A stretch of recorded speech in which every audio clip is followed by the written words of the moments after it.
Ma'am, आपसे एक और सवाल रहेगा। अनुपमा यादव, इस वक्त आप देख रहे होंगे कि अनुपमा यादव के साथ क्या कुछ हुआ। एक मंच पर अनुपमा यादव के साथ जो मुखिया जी ने किया, उसे देवी जी कैसे देखते हैं? क्योंकि वो एक महिला कलाकार है, दिग्गज कलाकार है, आगे बढ़ी है, स्टेज शो कर रही है, मेहनत कर रही है, और तब अगर ऐसा घटना निकलकर सामने आए, वो भी एक मुखिया के द्वारा 70-75 लोग उनकी गाड़ी पर चढ़ते हैं, उनका कपड़ा तक फाड़ दिया जाता है, इसे एक आप महिला कलाकार होकर कैसे देख रहे हैं? नहीं, ये तो बहुत ही दुखद है। कोई भी कलाकार है उसके साथ इस तरह की घटना जो है वो बहुत ही शर्मनाक है और इसका विरोध होना चाहिए और प्रशासन को भी चाहिए कि कलाकारों को सुरक्षा मुहैया होनी चाहिए।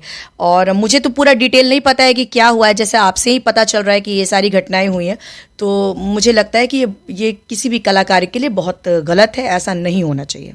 लेकिन अगर इस पर हम बात कर ले तो अनुपमा यादव लगातार टीवी चैनलों को इंटरव्यू दे रही है कि जो भी कुछ उनके साथ हुआ, मामला भी थाने में दर्ज हो गया है, पर अब तक कोई कार्रवाई नहीं हुई। मामले को करीबन 1 हफ्ता बीत चुका है। मुखिया जी भी लगातार कह रहे हैं कि ऐसा कुछ नहीं हुआ, पर कई ऐसे तस्वीर, कई ऐसे वीडियो जो है अनुपमा यादव का निकल कर सामने आ चुका है, जो पुष्टि करता है कि हाँ, अनुपमा यादव के साथ गलत हुआ है। लेकिन अनुपमा यादव जिनके साथ रहती है, यानी कि पवन सिंह के टीम मेंबर, खामोश है। पवन सिंह खामोश है। पूरी भोजपुरी कलाकार जो है वो खामोश लग रहे हैं। अनुपमा यादव अकेले कह रही है कि मैं भोजपुरी के बचाने के लिए लड़ाई लड़ रही हूँ, संघर्ष कर रही हूँ। देखिए, ये मुझे लगता है कि किसी भी कलाकार या किसी भी महिला के साथ या किसी भी व्यक्ति के साथ अगर कुछ गलत हुआ है तो वो गलत है, गलत चीज़ गलत है और उसका विरोध होना चाहिए।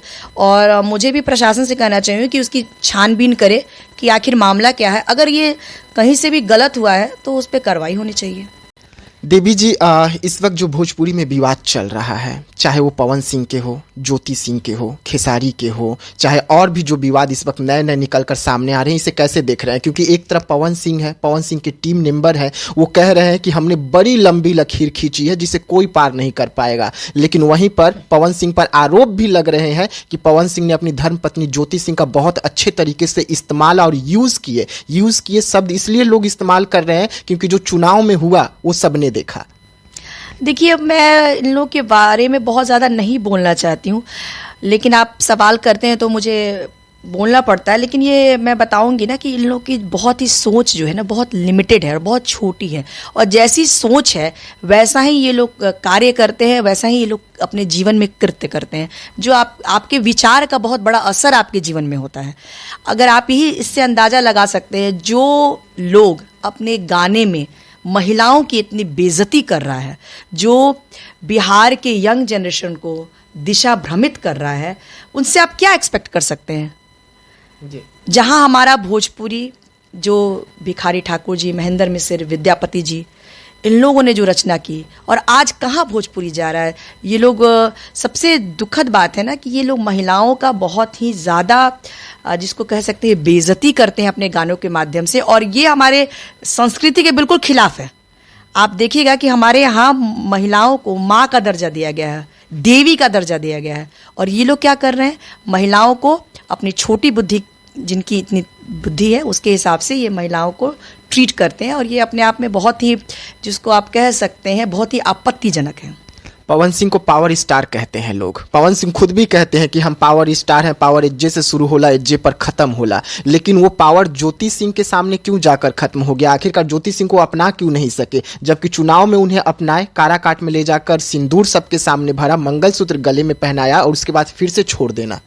देखिए, अब मैं किसी के पर्सनल लाइफ के बारे में नहीं जानती हूँ, उनके पर्सनल लाइफ के बारे में मैं कोई टिप्पणी नहीं करना चाहती हूँ, लेकिन जो इन लोगों का कार्य गानों में हुआ, गानों में दिखता है, उससे तो साफ जाहिर है कि इन लोगों को महिलाओं का जो सम्मान है वो उनके अंदर नहीं है, और वो सारी जो इनकी जो गलत भावनाएं हैं, विकृत भावनाएं हैं, वो गाने के माध्यम से दिखती है। और ये कहीं ना कहीं हमारे पूरे बिहार वासियों के लिए ये बहुत ही शर्मनाक बात है, क्योंकि हमारा जो कल्चर है वो कहीं ना कहीं ये लोग दूषित कर रहे हैं, और बाहर के राज्यों में हमारी बदनामी होती है। जब मैं भी कहीं जाती हूँ और कहती हूँ कि भोजपुरी गाने मैं गाती हूँ, और लोगों को नहीं पता है कि मैं कैसे गाने गाती हूँ, तो लोग भोजपुरी गाने गाती हैं, वो तो बड़े वल्गर होते हैं। तो ये लोग पूरे मतलब भारत में बिहार की छवि बहुत ही खराब की है।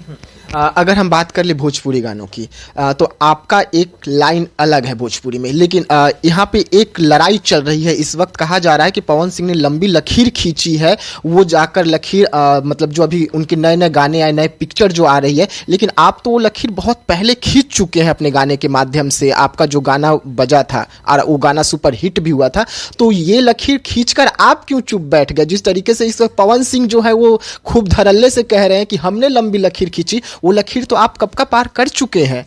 देखिए, ऐसा होता है ना कि जो रियल में कलाकार होते हैं वो अपने बारे में बहुत कुछ नहीं बोलते हैं। आपने कभी सुना गुलाम अली साहब इतने बड़े सिंगर हैं, उन्होंने कभी कहा कि मैंने लकीर खींचा है?